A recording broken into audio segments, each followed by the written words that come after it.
Jaguar Wright has recently claimed that Diddy contracted AIDS after allegedly being involved with multiple men during his time in jail. According to reports, Diddy has been seen breaking down in tears and begging to be released. Former inmates and staff members from the Metropolitan Detention Center have also come forward confirming that Diddy's safety and well-being are in serious jeopardy behind bars. Could have that opportunity just like everybody else. I mean, he actually caught HIV, like having like a lot of women. Oh yeah, let's just go down the rabbit hole of all the incidents. I'm just saying. You want to know what's wild about that though? He faced that head up. He did. And he didn't stop doing what he's done. He, an advocate, now he did do that. Listen to me. He faced that head up. How many dudes is running around undetectable? G? Come on. In the game. Man. Because I could tell you 20 right now that I could rattle off names, and wouldn't nobody be able to sue me. Wait, please name them, because we need to. Wait a minute. Those are things that I'll be discussing on the Jaguar Wright Show from here on out. Shout out Jaguar Wright Show. But yeah, rampant violence. How bad is it inside this federal lockup? There have been 2 murders, 4 suicides, and numerous stabbings and lockdowns in recent years. It's so out of control inside that 4 federal judges are reportedly refusing to send any more prisoners here. Donald Trump's former fixer, Michael Cohen, spent a harrowing year in federal custody. He says for someone used to a life of luxury like Diddy, prison life is a severe shock. You have a desk, you have a plastic chair, you have your bed with a 1.5-inch mattress, no pillow, and you also have a locker. So you basically have 3 feet by 5 feet to move around. So you have a basic 15 square feet. It is a horrible, horrible place. Diddy's lawyers were so eager to keep him out of jail, they offered his palatial $48 million home in Miami Beach and his private jets as bail. Today, they are even offering to restrict female visitors to his homes, except for his mother, daughters, and the mothers of his children if he is released. They told the judge the jail he was being sent to is dreadful, dirty, inhuman, and an ongoing tragedy. How's your dad doing? Family members appeared somber as they arrived at federal court in Manhattan today in another attempt to get out on bail. The judge cited Diddy's history of violent temper and potential intimidation of witnesses as reasons for keeping him behind bars. Diddy's former protege, singer Aubrey O'Day, is celebrating Diddy's downfall today. I feel validated, a win for women all over the world. Combs has pled not guilty. Those were the only words he uttered in court yesterday. The conditions where Diddy is currently being held are reportedly unbearable, and he's struggling to adjust to life behind bars. Sources claim he's terrified of being placed in the general population, fearing what other inmates might do to him.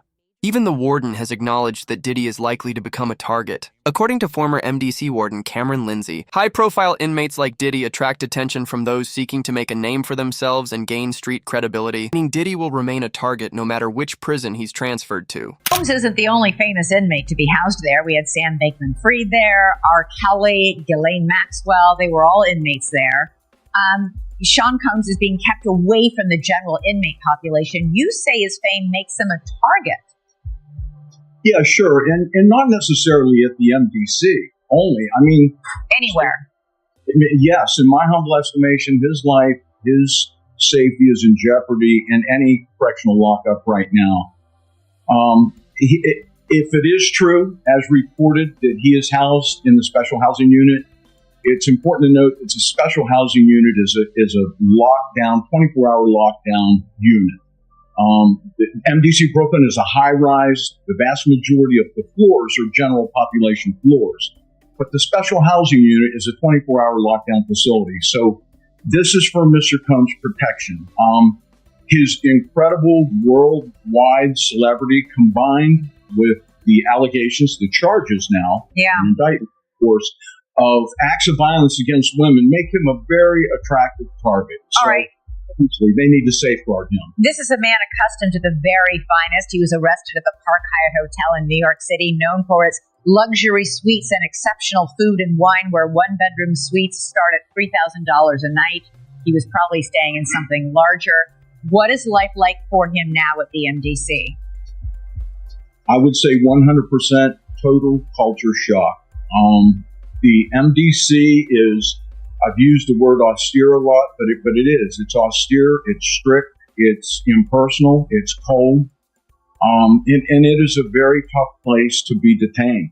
A former inmate from the MDC has also spoken out, revealing that several prisoners are reportedly waiting for the opportunity to go after Diddy. The ex-inmate warned that high-profile prisoners often face extreme danger behind bars, where assaults and even murders are not uncommon. This is the same facility where Jeffrey Epstein lost his life, raising serious concerns that Diddy could face similar risks. At the moment, Diddy is being kept in protective custody, spending more than 23 hours a day under strict supervision for his own safety. Diddy had a breakdown or meltdown over the holidays when he is still at MDC behind bars. What do you make of those reports? Could he have had this meltdown? I believe the reports, and obviously Diddy is someone who's rich and famous and has lived a life of luxury for many years, and now he's in federal prison during the holidays. So this isn't someone who's a hardened criminal who has spent a lot of time in custody. So the fact that he's spending Christmas and New Year's and future holidays in prison is probably finally getting to him. So I'm not surprised that he cracked. You're right. It's definitely a change of tune from his lavish mansions and the holiday season to what he's experiencing right now. As far as the mental health side of things, I remember when Diddy was first arrested, he was put on suicide watch. So obviously keeping tabs on his mental health. Here in this instance, he apparently was asking for the guards to take him to the hospital so he could be treated there. Is this something that we're going to keep an eye on, Diddy's mental health behind bars? I think so. And obviously, we haven't seen him, but your colleague Elizabeth has reported that he looks like he's lost some weight and he has some more gray and white hairs. I think it's taken a toll on him, and I think that he expected for some reason that he would be out on bond. And obviously that hasn't happened. There were 3 different bail applications that were denied by 3 different judges, and ultimately they withdrew their appeal.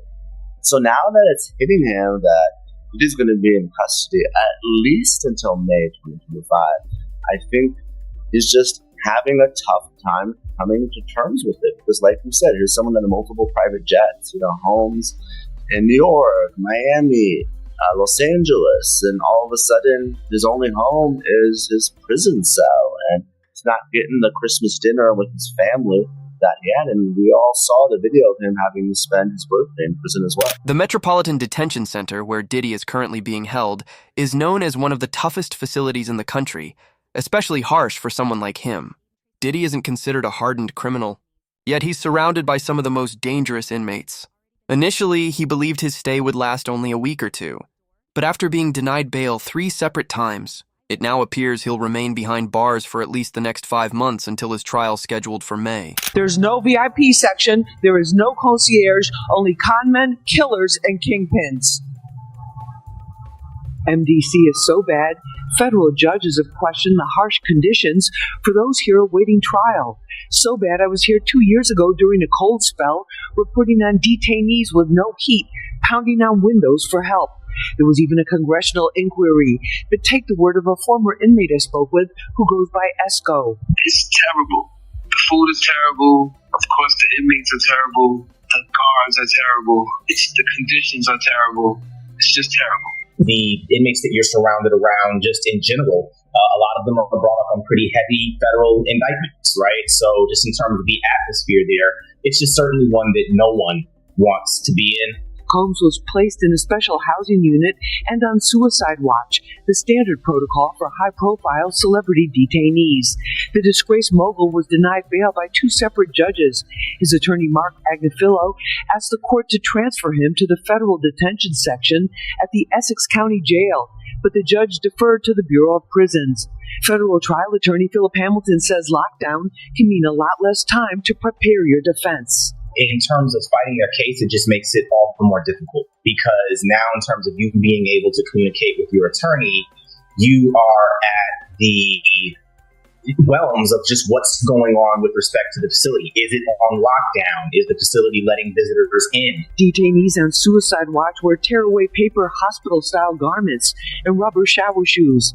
The isolation may be the worst part for Combs.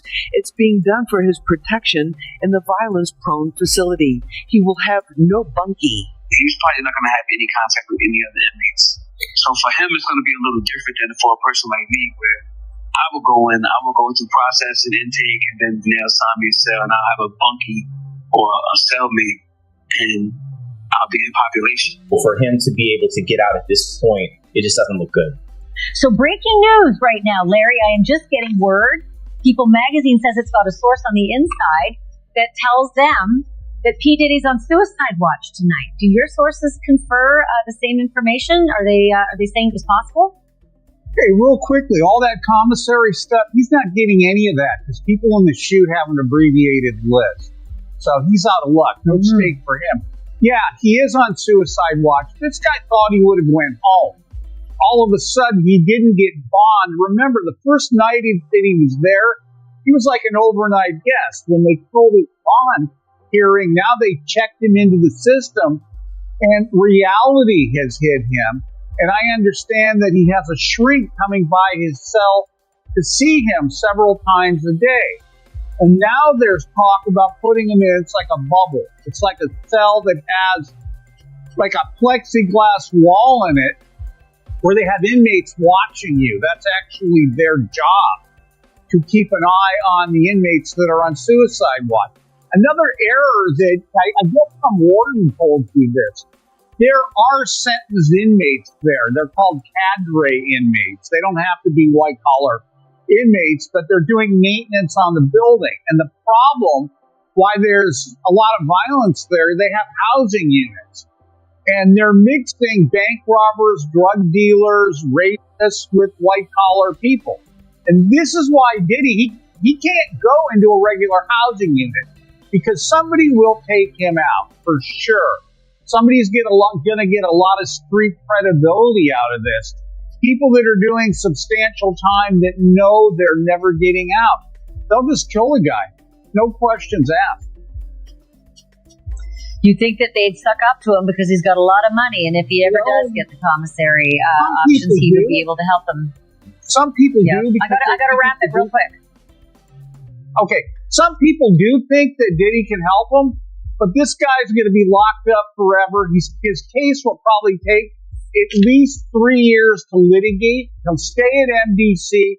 There's rumors that he wants to go to Essex County Jail in New Jersey because he doesn't like MDC.